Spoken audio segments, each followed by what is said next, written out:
All right. Hey, everybody. Welcome to special version of episode of Path to Mastery. It's the We Love Real Estate.net meetup, and we are with Mr. Vlad Katz, the one only, and then Mr. Dan Rochon, the one and only, with one of the best haircuts I've ever seen in my entire life. David, you not be twins. Hello. Sorry, Vlad. Sorry, bud. Can't. Nah, we have Lissy joining us. What's up, Lissy? How are you? Hi, good. How are you? Great.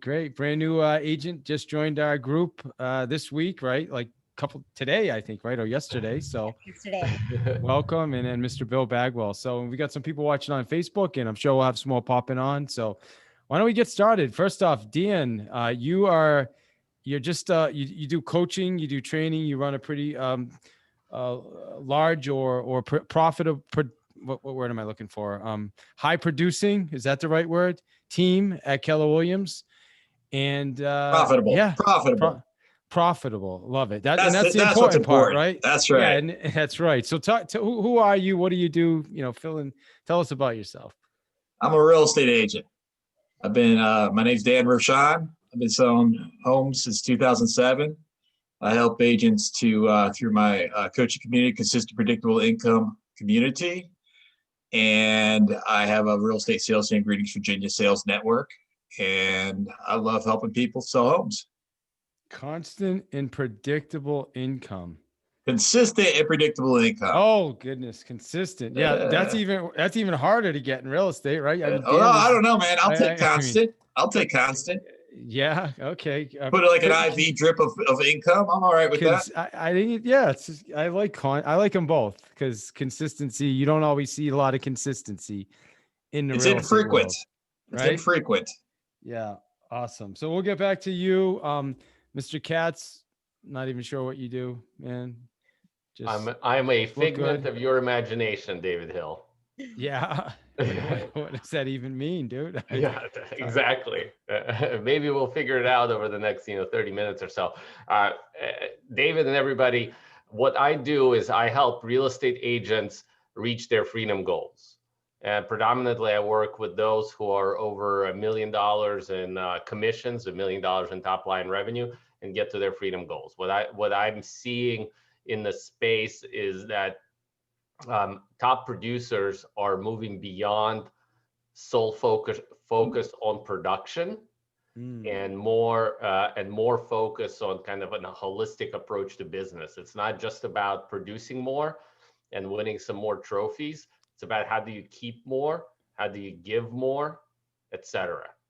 And that's my sweet spot, is working with those who want to get to that next level, which usually has the F word attached to it. Freedom.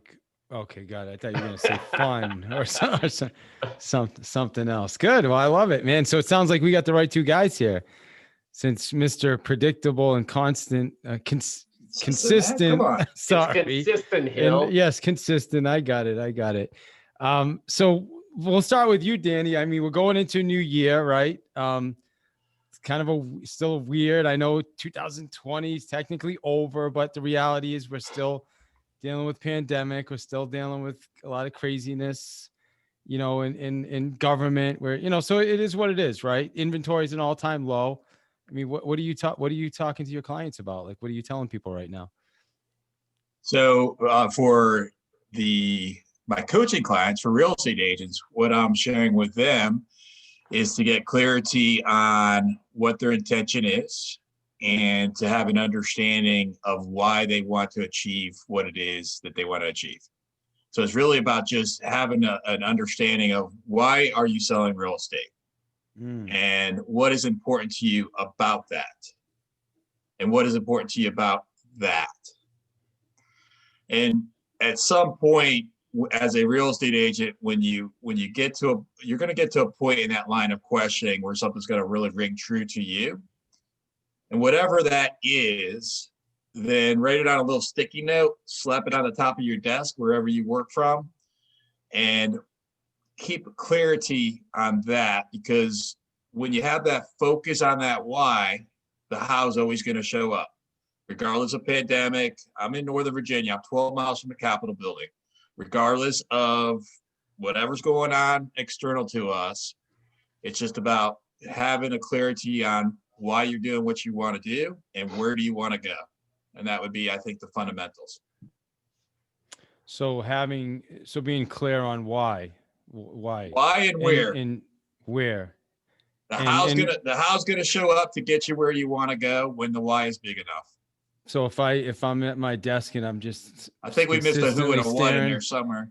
if I'm staring at the index card or the post-it on my desk all day, everything's just gonna pan out for me, is what you're saying, right? Nah, I what don't I'm have to- saying is if you are true to that why, if you really truly intend to achieve it, you will always figure it out. Right now, I sat there in the end of December, and I intend for my 10-year-old daughter Maggie to do a swimming pool for her, but not just a swimming pool. This swimming pool is going to cost me close to about $200,000. So at the end of December, when I was doing my intentions for this year, I said, how do I do that? And it took me a while to figure out the how, yet because I am 100% committed to that, like that's going to happen in the next 6 months, I'm going to generate enough revenue extra to pay for that cash. I was able to devise a plan to be able to get there, but only if you truly are committed to that why. If you're not, then it's just a bunch of BS. Yeah. So you're spending time thinking about the actions, because it's more than just being committed to that. Because a friend of mine says, have faith and trust, but in God, but also bring a shovel, right? Because you're going to put in some hard work. It's not the secret. It's the secret plus action, right? So we're not going to just think it and it become true. Yet the foundation is to think and believe it. All right, got it. Then so first step, take massive action. Love it. All right, so step one is be clear, believe, have that why, and then we're going to get into some strategy in a little bit. All right, awesome. Vlad, do you want to, what do you, based on what you just heard, what would you say? Well, I mean, I think Dan and both of you guys are totally on point. This is one of the things that I love about this time of year is that it kind of forces us either because other people are doing it, or it's just naturally that time of the year where we get reconnected to what Dan is talking about, like your why, right? It's kind of like whether it's New Year resolution or whether it's business planning clinic or whether it's goal conversations. It's like we ask ourselves this question about the why, which is sick, which is totally great. The added component that I talk to some of my folks about is the environment in which they find themselves in, and very specifically whether the environment where they're at, and it could be a team, it could be a brokerage, it could be a network, it could be association, it could be family, it could be whatever. Environment, right? Is the people that we surround ourselves with. Is the environment helping you get to your goals, whatever the goals are, stemming from your why, or is it thwarting them? And I think that especially top producers, and this is what I see again when I'm working with those, is they underestimate the power of the environment. But let me give you an example. A lion is the king of the jungle, yes? The most powerful, animal in there. Put that lion on ice, and suddenly he's no longer the king. And I think that oftentimes happens and I know that may be a crazy example, so I apologize if I offended any lions or jungle people. Or ice. Yeah, I mean, but the ice, jungle's not ice. There's no ice in the jungle, as a matter of fact. Right, but it's it's going to be flailing all over the place. But I know that was a crazy example. I apologize. But it's all good. But look, we underestimate the power of our environment. all the time, and especially the top producers, because we're already high achievers. We have the trophies. We may have money in the bank account, and some don't, even if they have the trophies, as we all know. But the environment oftentimes has more to do with your success or your failure than most people realize. And we also live in this age of like this new age of like self-empowerment and stuff like that. So we think that like, oh, you know what? I can do anything. Yes, but let's right now put Dan in Kenya, and it's a different Dan. So what would you say to the person that says I don't need an environment. I just gonna hunker down and I'm gonna keep blasting, which is so very common, right? And Yep. just keep doing what I need to do. And I'm not concerned about that environment. Because a lot of people listening are probably saying the same thing right now in their head. What I tell them is like, look, your life, your business, whatever it is totally is in your hands. What I would just point out is like, why would you want to? Yeah. Like, what if you don't know any better? Right? Yeah, it's kind of like this conversation is like, I'm gonna hunker down, so I'm gonna like eliminate all of the distraction, but they also, or eliminate all of the non-productive people in my life, if you will. But then I'm thinking to myself like, okay, that's great, but why wouldn't you go and find the Dans of the world and surround yourself with Dans, or Davids of the world and surround yourself with Davids, as an example, right? Dude. Yeah, sure. Vlad, preaching in the choir, dude. When we're done with this, Vlad, I want you to pick up the phone and give my wife a phone call, please. Nice. All right. What a reminder. That may be the best compliment I got all week. Thank you. So, all right. Yes. Yeah, I appreciate it. Thank you. All right. So Jeff joined us. Jeff, how's it going, brother? Right, Anybody else is welcome to ask Dan or Vlad any questions. For some of you that just popped on, we're talking about environment right now. We're also talking about goals going into the new year. There's two types of environment, as Vlad kind of pointed out. There's environment, like there's your environment of everything happening outside of your control, like the economy, like government, like coronavirus, right? Like inventory. And then there's the environment where you do have control of who you spend time with, who you talk to, what you listen to. So there's multiple environments. So David, so what I just heard you say, and yes, you can change that first environment. Sometimes the way you describe that sounds sometimes like it may be a circumstance. So, okay, tell us more. Well, so if it's raining outside, perhaps I can move and be in a place where it's not raining. But outside of that, what can I do about the rain? There's nothing you can do about it. I can bring an umbrella. I can't do anything about the rain. That's a circumstance. Sure. Okay, so different than perhaps an objection or a scenario or something that you can do something about, right? So you go back to like what Vlad was saying about the environment. I agree wholeheartedly with the environment. In fact, if you're online right now or listening on the audio, Google. Hopefully you're not driving. Don't be driving in doing this, but Google self-coaching model. And when you Google the self-coaching model, you'll find that the self-coaching model is what the psychologists use, where they start with circumstance. The circumstance is just the circumstance.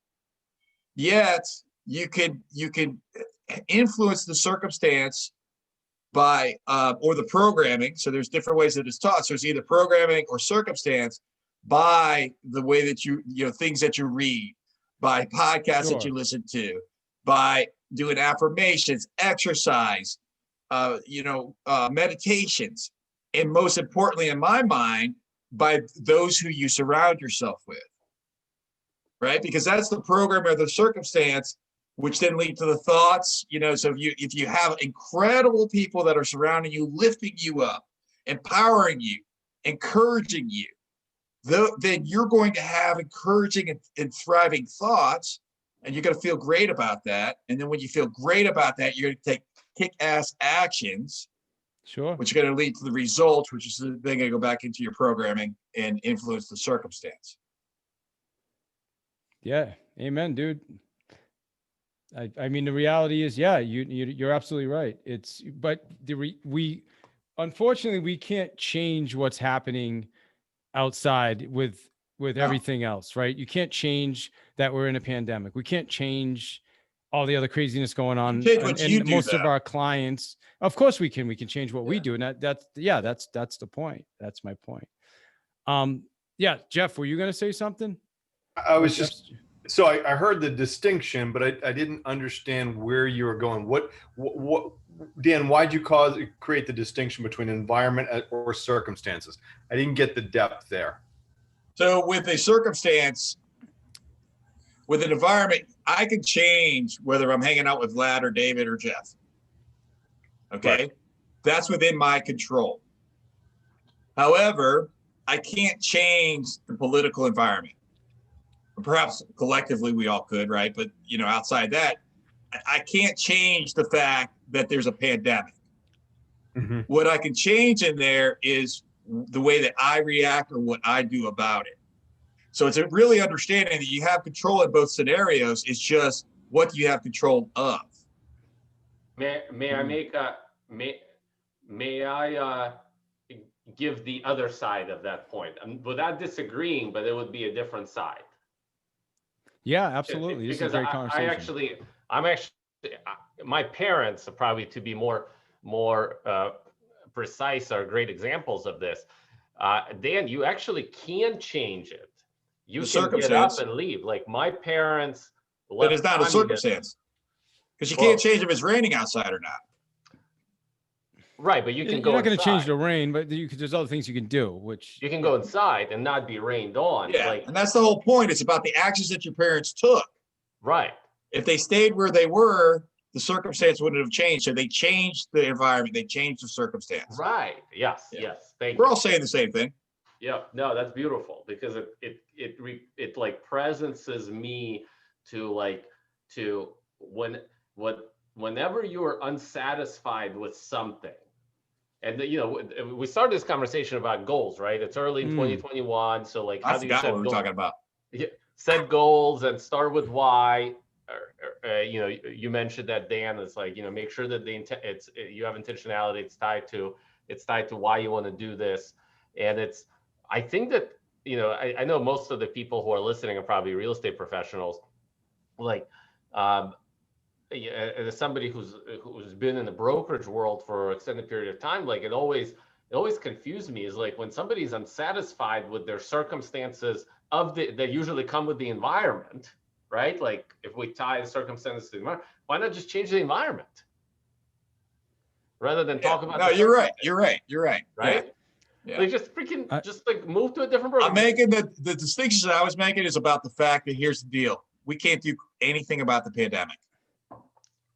Okay, like that, we can do what we can take different actions, right? So it's just we're just looking at it from different areas, right? But it's about as a real estate agent, right? What would I be saying to a real estate agent right now who's setting their goals for 2021? It's about that you have power in the face, like the circumstance is the circumstance. You can't do anything about that, but you have power within you about what you do within that circumstance. Now, sometimes you can change the environment, everything. We're all saying the same thing. Yeah. So I met with some people on a Zoom call, right? They toured me around the house through their property. And then I sent them the contracts via, .loop. They signed them. We met again at a Zoom. I then finally ended up going to the house, walked around, everything looked good, and sent it to my, executive assistant. And that's a listing that happened as a result. That didn't happen before March 15th of 2009. Although it could have happened, I would have never even thought of that happening. Does that make sense? Yeah, so, in some ways it's become easier. Right. Well, for people that are making it easier on themselves. We all have that choice. Yeah. So we're still, we still have to show up every day, as you brought up. We still have to, have to make, be in touch with our clients, all those things. So let's talk about some strategy now. We just had a pretty deep mindset call, and I don't know about a little boxing going on there, which is always fun too.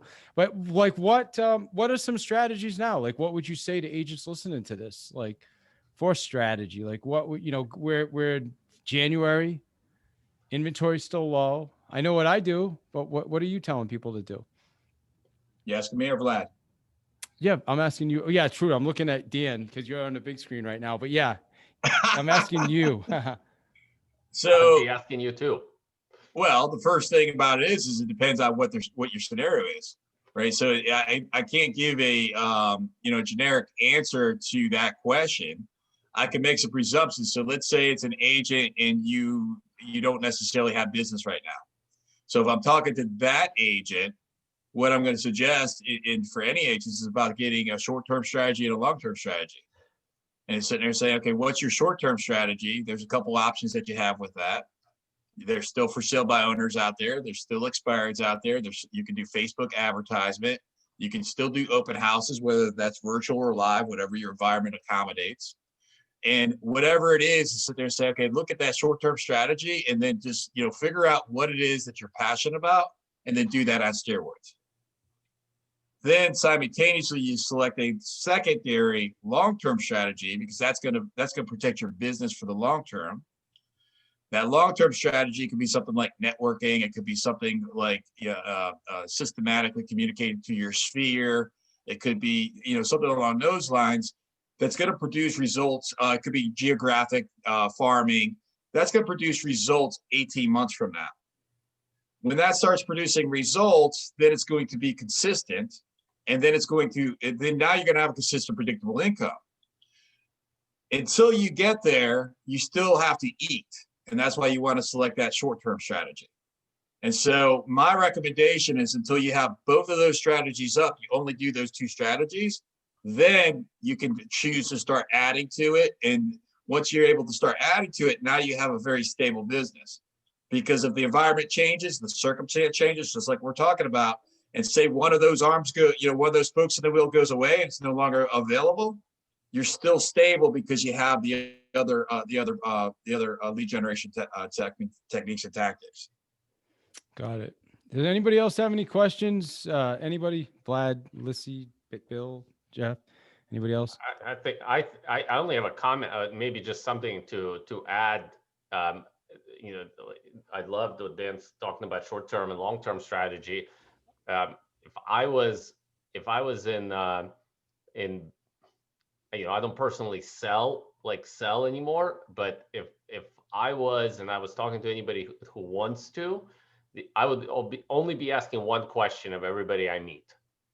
Who do you know who's looking to sell their property in the next 15 days? And from that question, you'll get the buyers, you'll get the long-term sellers, you'll get the short-term sellers, and you'll get it's a conversation starter. Why 15 days?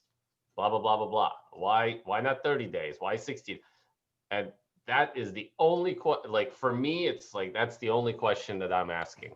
Why? Tell us why. Why is that the only question? Because it has everything that question has everything that you need in terms of starting a conversation either about the market or somebody's need in the market. In 15 days is what? It shows motivation or what? Yep. What's the 50? Yeah.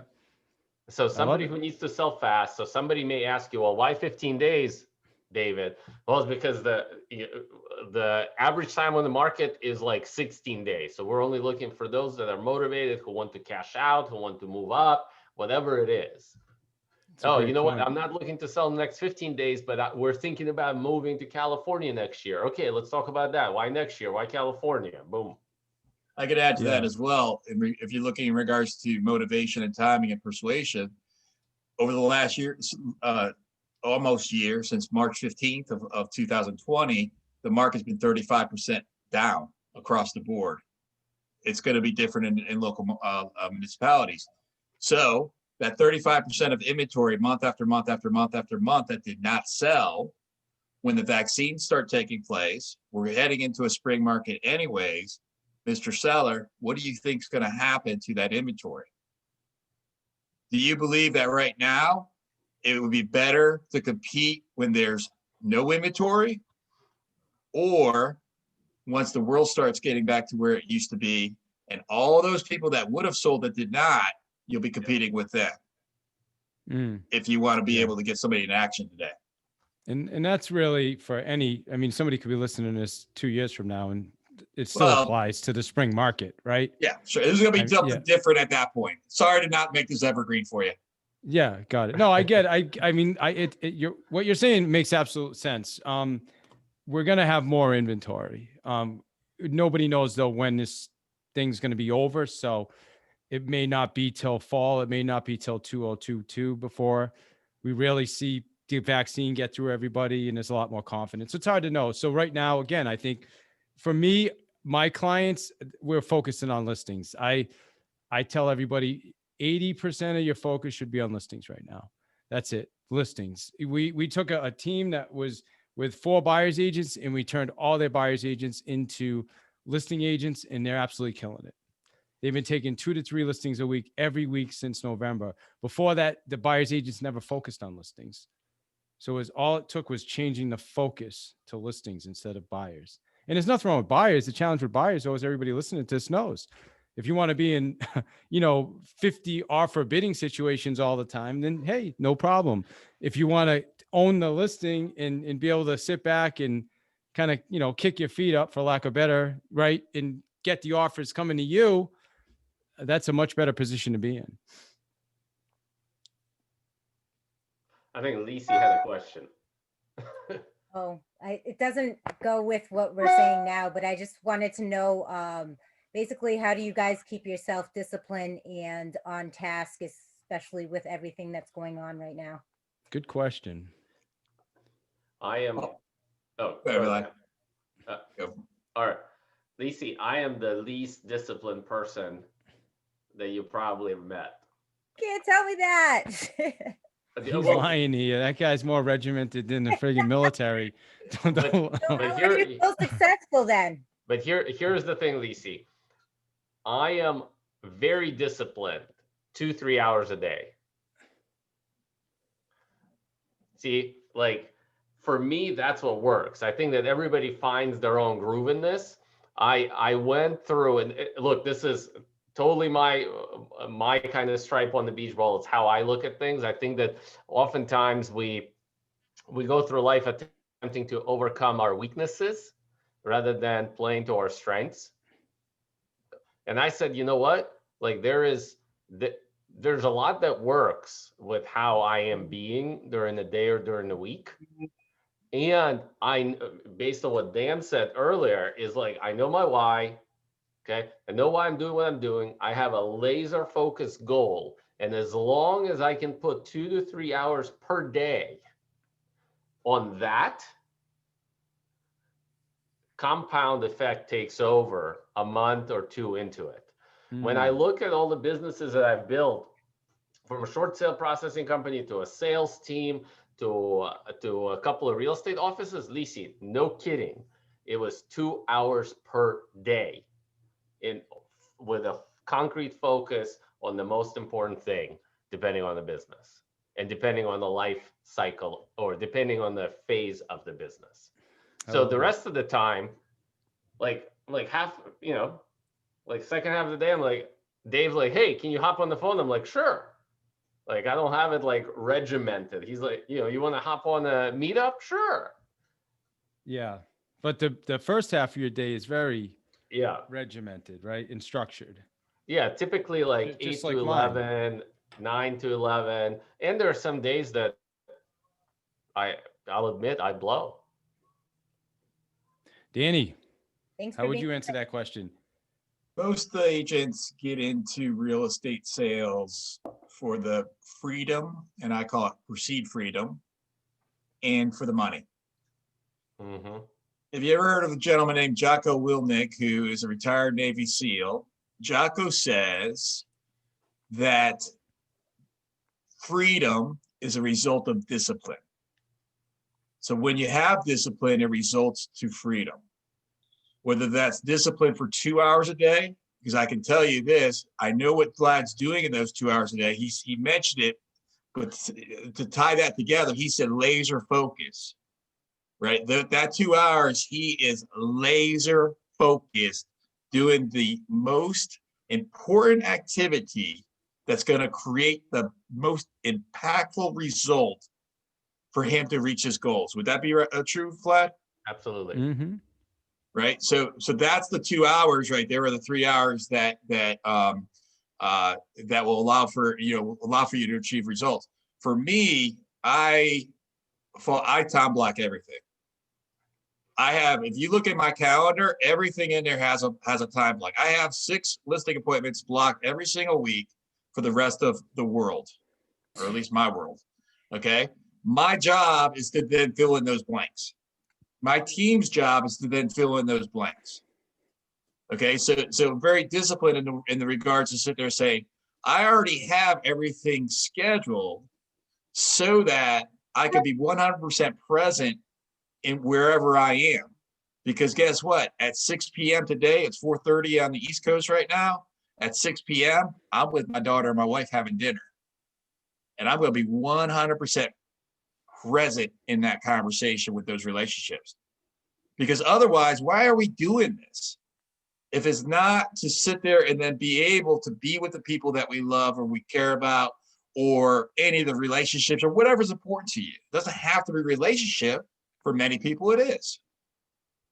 So that's why I put in there what's the most important things, and just not my business area, but also my health, my spirituality, my business, everything, my job, those things that are really, really important to me in my life that I believe comprise my life. I time block for those. And I also first time block for my vacations. And every quarter I take a 4-day weekend. Yeah. Were you always like that? Or No, God, no. Okay. So how No long way. did it take No way. before you figured it out? Oh, no way. No way. Listen, I'm 47 years old. When I was 27, I was up until 5 a.m. every single night of my life. Now I'm up at 3:30 a.m. every single morning of my life. Somewhere I transformed and flip-flopped my life. I'm going to tell you, I have a much more meaningful life today. And it's not always 3:30. It's like between 3:30 and 5:30. I don't set an alarm. I wake up whenever I wake up. It's always pretty early though. Okay. And I'm able to sit there and start my day off like that. And you hear people say that. Why you hear people say that? I'm like, yeah, whatever. That sounds great. Somehow or another, I've evolved into that. And I'm really grateful that I have. Have I always been there? No way. Not even close. Sure. Let me ask you this. So you said you have 6 blocks for listings. What happens with those blocks if you don't have a listing appointment? Lead generate. So if there's no listing appointment set during that time block, you spend that time lead generating. Yep. Making absolutely. And what does lead generating look like for you? Well, for me today, one of the things that early on in my business, and this ties back into what Vlad was saying about your environment. If I was to go back, I started in 2007, and if I was sitting there saying to 2007 Danny, hey, Dan, here's what to focus on, I would have done things a little bit differently. What I realized early on was to lead generate for listings. What I missed early on was to lead generate for talent as much as lead generating for listings. I missed that. I missed that for many, many, many years. If I was starting at day one right now, I'd probably sit there and tell a new agent, 80% look for listings, 20% look for relationships. Today in my world, it's flip-flopped, where I'm about 80%, I'm looking to get into relationship with the right people that I can help them, and they can help me and my organization, and we can help each other achieve their goals. The listing appointments that I attend, I'm fortunate today that my organization preps most of those, they prep all of it, but they line me up for that, right? Sometimes I got to get in and convert them, set them up. That's in my 20%. But the majority of my time today is really about, talking to other agents and learning about their goals, learning about what's important to them, and getting in the right relationship so I can help them and, get them to where they want to be. Let's see, a little trick I have too, is I keep one of these things on my desk. And this is a 45-minute sand timer. So I use this 3 times a day. I'm good for 45 minutes. After 45 minutes, my brain just starts going weird. And so I can do 45 minutes and then I can pretty much do whatever I want. But I have a lead generation time block. I have a lead time follow-up time block. And then I have a time block where I just do either marketing or I focus on copy and things like that every day. And then the rest of my day, just good things happen if I handle those 3 time blocks. So for me, this was a really cool, I forget how I got this. It's been maybe 3 or 4 years, but I just started. So I keep one of these on my desk, and I would encourage everybody I coach with has one, and they follow. Some of them do an hour. Mine's 45 minutes. I know myself well, so I can do anything fully focused for 45 minutes, like all in. How much of a break do you take in between? Sometimes 15 minutes, sometimes 30 minutes. It depends. I always go down. I mean, my office is above my my garage now. So I go down, I have lunch with either my wife, or if my daughters are home that day, I'll have lunch with the kids, and I take the dog out at 3, so I mean, yeah, I like to take breaks. That's how I'm real good at that. I'm good at going all in for 45 minutes or an hour, and then take 15 minutes or 30 minutes, and then, goof around a little bit and then go back all in. That's how I operate. So, yeah. Anybody else have any questions or anything they want to add? I think it's been 40 minutes since we started, which is awesome. So thanks, Dan, Vlad. What I'd really like to do now is just kind of open it up to questions. Yeah, Jeff. So, am I on? Yes, sir. Sorry. You got a good haircut too, man. Another guy showed up with a good Absolutely. haircut. Absolutely. So I tend to get stuck when I'm having success, and then get back into that repetitious boredom. So if somebody wants to just jump in, how are you getting through the repetitious boredom when you're having this success? Good question, man. I had a coach once upon a time coach me, and he shared with me, he said, Dan, you're going to know that you figured this out when you start getting bored with it. Well, this is early on, right? This is, like I was forcing myself to call expireds. And today, no big deal. At the beginning, yeah, it made me a little bit anxious. And this was in that time when I was, a little still anxious to make those calls. And I looked at him like, man, dude, you are crazy. However, there was a point in my career where I sat there 3-4 years later after those conversations. I was like, man, he was right. Because I started to get bored because it's that repetitiveness of that boredom, which I believe is what I hear you saying, Jeff. It's like, how do you deal with that? Exactly. Yeah. For me personally, it's really just about, again, having clarity on why I'm doing what I'm doing. And I think if you sort of put all of this together and you sit there, what David just said about, hey, put it in 45-minute segments, right? And if you have a clarity on why you're doing what you're doing now, and you take what Vlad said and you do laser sharp all in and do it in 45-minute sprints, then I think that may accommodate for many to say, well, you're not necessarily going to get bored within 45 minutes. Go take a break, walk the dog, have lunch with your daughter and your wife, come back, do another 45 minutes. Yeah, I think that could be something that allows for it to be manageable so that you're not, getting wound up into that boredom. Thank you. Yeah, Vlad, if you can answer that too, and I'll share my. A big grin on his face. Vlad had a big grin on his face when I asked the question. So yeah, it's I mess with myself, Jeff. Like, look, it's context is decisive. So boredom doesn't exist. Like, you can't point to boredom like you can to a chair. The boredom is a construct in your mind, right? And by the way, it differs. Like, what's boring to you may not be boring to Bill, right? So whenever, and I know exactly what you mean. Like, there is that boredom, and then you're like, all right, and I'm like I said, like, I mess with myself. Like, I know, so I basically shortcut my own wiring. Like, I know that I'm easily distracted, but I also know that I'm hyper competitive. Okay. So the way I cut through it is I say, you know, I'm going to set 3 appointments, no matter what it takes. It may take 3 hours, it may take 2 hours, it may take 30 minutes.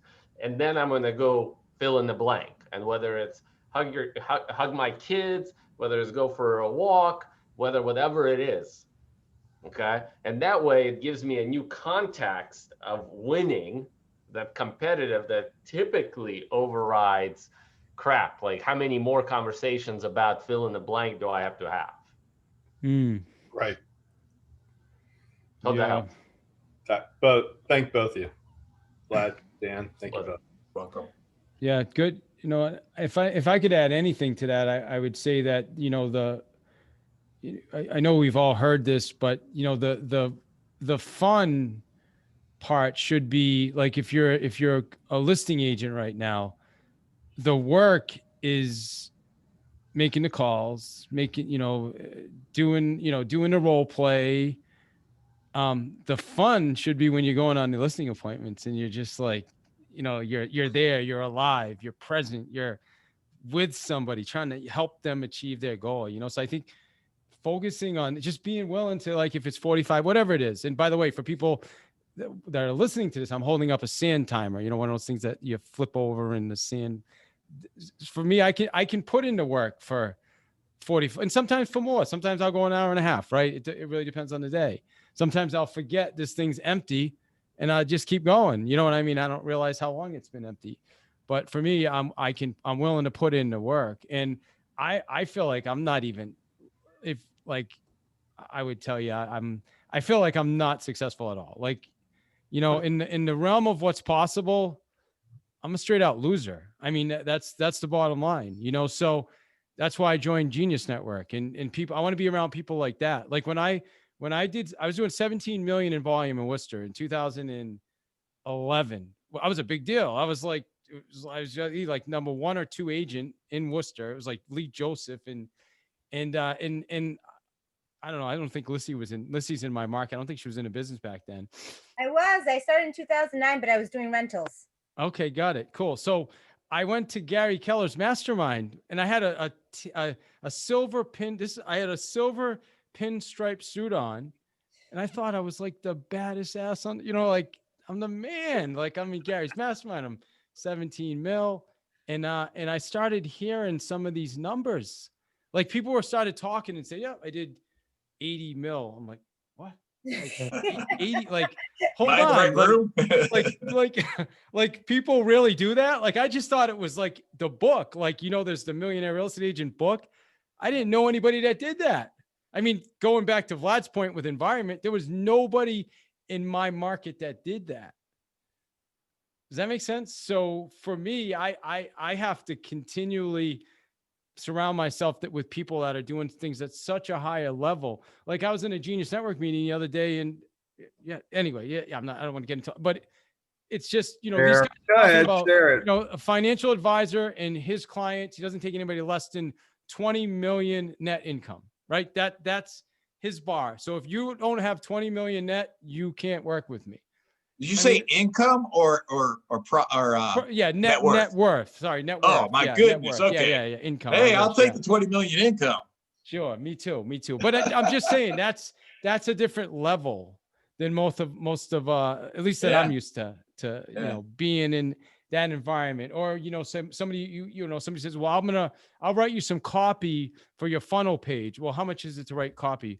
Well, 16-page copy, $30,000. Like, so I'm going to pay you $30,000 to write me a 16-page ad copy. That's a different level. Dave, if you want, I'll give you 2 extra pages for 30 grand. I'll give you 18. Dude.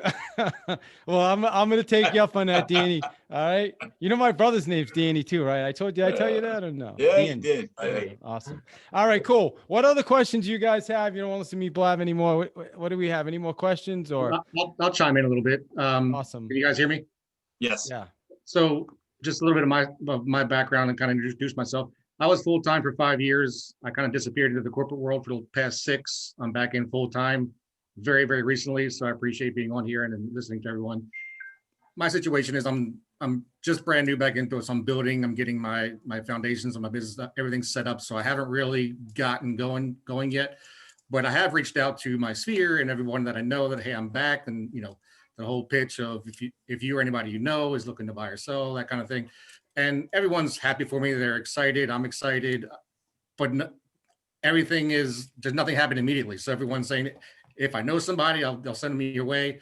So I'm at a point where I need to get past that and start generating some business, because I know that's going to be coming down the road at some point. I have to stay on top of that and stay on top of their mind. But once I get everything established and my business is set up and I'm ready to roll, I can't count on that. Can't count on what? Can't count on. My immediate circle of friends and influence. Coming back to the two strategies, the now business and Yeah. the business. Yeah. What I heard you saying, Bill, is that seems like what you're working on today is the long-term business. Well, I want the short term. Yes. Yeah. And my sphere of influence is where I would expect it to come from. But Sure. everyone I've touched base with, no one's ready in the next 15 days, so to speak, to Vlad's point. Yeah. So that's why I suggest that that's the long-term, because that's such a smart move of what you're doing. That's what's going to have your business be stable, yet you need business today. And so I would recommend for you to consider one of the short-term strategies. And I don't know if you heard it earlier, but like a for sale by owner, expired listings, Facebook lead generation, open houses are four ways that you could get business today. Okay. Have you contacted everybody in your sphere? Like, have you gone through your phone and does everybody in your phone know you're in real estate? Does everybody on your Facebook page know you're in real estate? Facebook. Well, again, I haven't really I've gone through my immediate folks, friends, family, and people that I talk to on a regular basis, or, you know, more than once a year, so to speak. So my acquaintances, I haven't reached out to yet. I haven't set up my Facebook because I don't have my business foundation. I don't have my website up yet. I don't have any of that kind of thing set up. So I haven't gone to that level yet. I've just reached out to the folks that I know, I talk to all the time, or on some sort of regular basis, and not just once every couple of years or run into them at the supermarket kind of thing. Yeah. I mean, my opinion would just be to reach out to everybody you know and let them know you're in real estate and let them know how excited you are about it. And, you know, and just, you know, come at it with excitement and enthusiasm. And, you know, people want to help you, man. A lot of people don't know this about me. Everybody thinks I'm the FSBO guy because I started my business with FSBOs. But when I first got my license, the guy's team I joined, he had me get 100 index cards, and he had me put a name and a phone number of every person of 100 people I knew. And I brought him the index cards. He said, okay, now I want you to call everybody and I want you to get their address and find out if they know anybody or if they're interested in buying in real estate. Found two friends of mine. One listed his house with me and I sold it, Mike Sweeney. And then Chris Ferguson actually ended up, I brought him to a FSBO. He bought the FSBO house and I got 2.5%, and he closed in like 30 days. Nice. So those were my first two actual sales with people I knew. Yeah, I think to David's point, Bill, I think that most people, I think that, is it all right if I'm being direct, Bill? I know we're on like Facebook Live. Sure. Yes? Yes. Yeah, I think that you are in a kind of in the trap that most newer agents or new to real estate agents find themselves in. Is I talked to my parents, talked to my family members, I talked to my best friends. They don't have any business. Okay, so what do I do next? And the way that you build a business is you actually have 100, 200 conversations with your level of enthusiasm, with your level of intelligence that that I'm privy to. And then you have the conversation is there may not be business. Okay, but until I think that's where until everybody in your world, 300-400 people know that you're in real estate, everything else is a distraction, especially today with hyper competition. Hey, I want to send you to a website, Dan. I'm not, this may help. I don't know you well, so I'm not sure if you have any call reluctance or not, but if you go to carreluctance.davidihill.com. There's actually a download you can get, and it's to chapter 3 of my book. And it's a fantastic, like 6 pages that you can read. And then it gives you an exercise to determine if there is anything there that's maybe preventing you from reaching out. And then it'll help you to be able to feel more confident. Again, I don't know you, so I just know for a lot of people listening that that's a great tool, and it's helped a lot of people. Because ideally you want to just talk to as many people as you possibly can. And then, you know, and as Dan brought up, I mean, listen, FSBOs and expireds, they're people that have their hand up. I mean, they're motivated people. So, you know, not everybody's willing to do that though. So Most aren't, and that's why I threw open houses in there, because most are willing to do open houses. Most are not willing to do for sale by owner expireds. And then you also have the Facebook, you can advertise on Facebook, and that's sort of, you know, 50-50. The thing with advertising on Facebook, what you have to understand is you're going to convert 1 out of 100. Yeah. If you have a system to be able to follow up with them, which is a system of a solid CRM, that's not those index cards that David used out of CRM when he started. that Those was 100 back in index cards. 1942, man. Come on. If you have the right systems and tools, and if you have some support, that 100 people in 18 months will produce 3 to 5 transactions. All right, but most people are in that place right now where they have that support and systems. Now, that being said, guess what? You can put $200 into Facebook advertisements, and if for the next 10 days you wanted to have a buyer, for $200 you can have a buyer in the next 10 days, because you can generate 100 leads. All right, and then you just bang out the phone for 10 days, and boom, you know, you'll find listings through that and all kinds of other side sort of things that you weren't even looking for. If I could give you any advice, Bill, right now, and again, you and I don't know each other very well yet, I would focus 100% of your effort right now on listings. 100%. How many, what percentage did I say? Anybody? 100. Yes. Why is that? All right. Anybody else? What do we, I'm sorry, He's listen. asking why else. Why is that? Why? I know the answer, but I'm sure people want to know. Well, if you know the answer, let's hear. I'd love to hear what your thought is on it. Like, Because it's going to sell. yeah, well, because you're in control. First off, There's nothing on the market right now. So, how tough is it right now as a buyer's agent? yeah, it's pretty tough out there. Trust me, it's pretty tough out there. So Yeah, I know, because I communicate with a lot of buyer agents on a regular basis, and a lot of them are very frustrated, and yeah, they get one here and there. But if you focus on listings, man, the last, I don't know, 8 or 9 listings I've taken, put on the market, 9 offers. There's a 1.2. We listed a 1.2 3 weeks ago. First weekend, 3 offers. It's under contract. I mean, yeah. how often are those sellers also buyers? So you're also helping them buy? Well, I don't work with buyers, so but most people that are selling or buying a lot of times do have houses to buy. So I don't do a lot with buyers. I personally stopped working with buyers 10 years ago myself, but my wife works with a lot of buyers, and she's good, and she's willing to put in the time, and she's really good at it.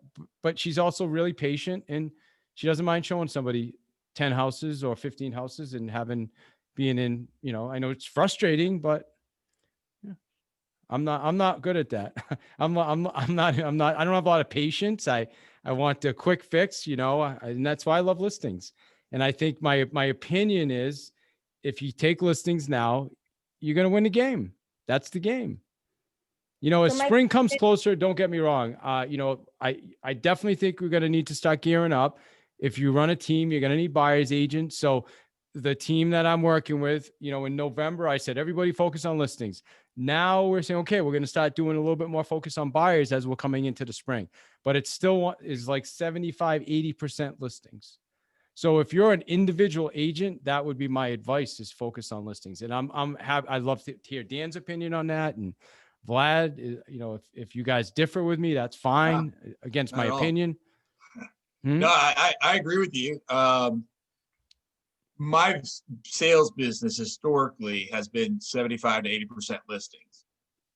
And what that means is there's an opportunity cost. If my sales business was 75 or 80% buyers, what that means is that it would be dangerous. Yeah. So if you're going to give me the choice between a dangerous business and a business where I'm leaving opportunity on the table all day long, I'm going to go for listings.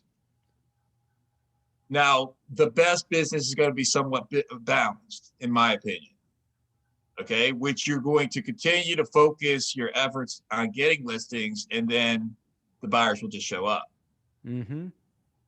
Now, if you going back to your God-given strengths and talents, that's where when I mentioned the Facebook ad strategy, because what I would want to see is, yes, that's the best strategy in business. If you look at this from a business perspective, yet I also want to lean into your strengths. So you have to determine, what are my God-given strengths? My God-given strengths are a coach and a listing agent. That's what God, has given me for my business strengths. They are not a buyer's agent. However, if they were, and if I was coaching that person, I would still sit there and say, well, let's figure out a way to either accommodate that to get listings. If we can't do that, then let's go all in on what makes you happy. Yeah. And I think for people listening in, Bill, where Bill's brand new, it creates an opportunity that he can right out of the gate. Because somebody taught me how to call FSBOs on day one and contact the people I knew, which was great. But they didn't teach me anything else. They never taught me how to market. They never taught me to do direct mail. They never, all the other things that if I would have done, would have gave me a lot more balanced of a business. So I think it's a cool opportunity where you're for somebody that's new, say, okay, I'm just going to go all in on listings. And then, I'll worry about the buyers later. And to your point with Facebook, and here's something we're focusing on a lot now, is you can run Facebook ads and just have the Facebook ads be focused on listings. So you're not going to run anything that a buyer would click on. The only thing you're going to run compelling ads that are compelling to sellers. For example, 4 vital things to get your home ready for the spring market. A buyer's not going to click on that. A seller's going to click on that. Does that make sense? So anyway, let's hear from a couple more of you, and then we'll call it a day. We'll get it wrapped up.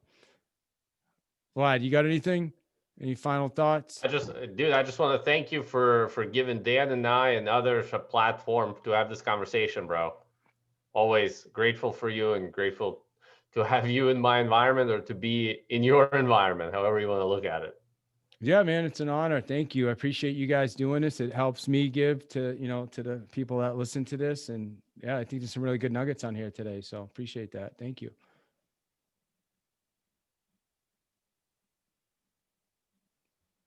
All right. So final thoughts. Let's just kind of, in closing, why don't we give some final, hey, here's my advice, 2020. It's January, 14th.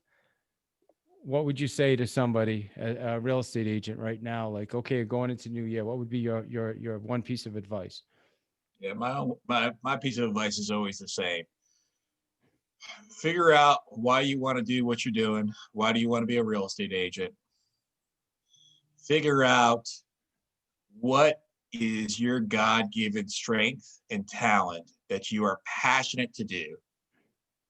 Remember to be grateful when things are going well and grateful when things suck, because gratitude and negative energy cannot coexist. Find the tactics and techniques that you intend to do, and then do them on freaking steroids times 10. That would be my advice to a real estate agent today. 10X, baby. I love it. So awesome. Good my stuff. advice is do that and inspect your environment and make sure that your environment supports and pushes you towards your goals. Mm. So if the people in your life, whether it's a branch manager, depending on what brokerage you're in, whether it's your spouse, whether whoever, if they don't know your goals, share them and make sure they're pulling for it, because if they're not, they are most likely preventing you from reaching them. Man, you remind me of a quote from Joe Polish. He says, "If it's not excellent, destroy it." Mm. Excellence. If it's not excellent, destroy it. There you How go. many of us will accept less than excellence just because it's okay, because it's easy, because it's comfortable, right? If it's not excellent, destroy it. Anyway, that's my final thought. Jeff Wheatley, we'd love to hear from you, man. You're a big deal. What you've been listening to? What would be your advice to our listeners? I just wrote down what you said. I have not heard that before. I love that. So I was distracted writing that down. Things that I'm focusing on, just making sure that I'm measuring my hourly rate during 2020 and making sure that it's significantly higher, than I'm not working on things that are not worthy of the hourly rate that I've set for myself. Awesome. Well, hey, I just want to say thank you, Danny. Awesome as always. Vlad, excellent. Jeff, Lissy, Bill, everybody else out there listening. I just want to say thank you guys and look forward to seeing what you're up to in the new year. All right. Pleasure to join the group. Cheers. Jeff, nice to meet you. You as well. Good seeing you.